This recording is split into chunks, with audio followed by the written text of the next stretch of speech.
ஒரு குரு இருக்கிறார். கல்வியில் கைத்தேர்ந்த மிகவும் சிறப்பித்து விளங்கக்கூடிய குருவாக இருக்கிறார். அவரிடம் கல்வி கற்பதற்காக 2 சீடர்கள் வருகிறார்கள். அந்த 2 சீடர்கள் அந்த குருவிடம் கல்வி கற்பதற்காக ஆர்வம் கொண்டு, நாங்கள் உங்களிடம் சீடர்களாக சேர வேண்டும், எங்களுக்கு கல்வி கற்றுத்தாருங்கள், எங்களை சீடர்களாக ஏற்றுக்கொள்ளுங்கள் என்று வேண்டுகோள் விடுக்கிறார்கள் அந்த 2 சீடர்கள். அதற்கு அந்த குரு, நான் உங்கள் இருவருக்கும் சோதனை வைப்பேன், அந்த சோதனையில் வெற்றி பெறுபவர்களுக்கு மட்டுமே இந்த சீடராக நான் ஏற்றுக்கொள்வேன் என்கிறார். உடனே அந்த சீடர்கள் சோதனைக்கு தயாராகிறார்கள். அந்த சோதனை என்னவென்றால் ஒன்றுமில்லை, மிகவும் எளிமையானதாக ஆளுக்கொரு பழத்தை கையில் கொடுக்கிறார். ஆளுக்கு ஒரு பழத்தை கையில் கொடுத்து, இந்த பழத்தை யாரும் இல்லாத இடத்தில் சாப்பிட்டு விட்டு வாருங்கள், அவ்வளவுதான். யார் அந்த பழத்தை சாப்பிட்டு விட்டு வருகிறார்களோ அவருக்கே என்னிடம் சீடராக அவரை மட்டுமே ஏற்றுக்கொள்வேன் என்று குரு கூறுகிறார்.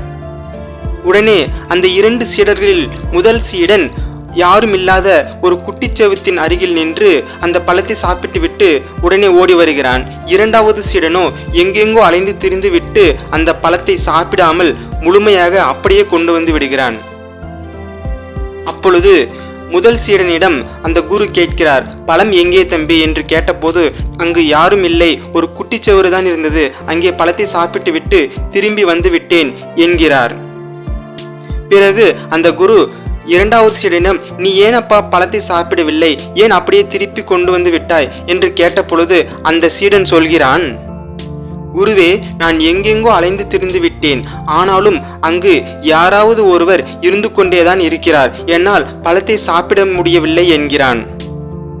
நாம் எங்கு சென்றாலும் எவ்வளவு மறைவில் இருந்தாலும் ஈ, எறும்பு, கொசு முதலிய சிறு சிறு கண்ணுக்கு தெரியாத மிருகங்களும் உண்டு, கண்ணுக்கு தெரிகின்ற மிருகங்களும் உண்டு, பறவைகள், விலங்குகள், சிறு சிறு உயிரினங்கள் உண்டு.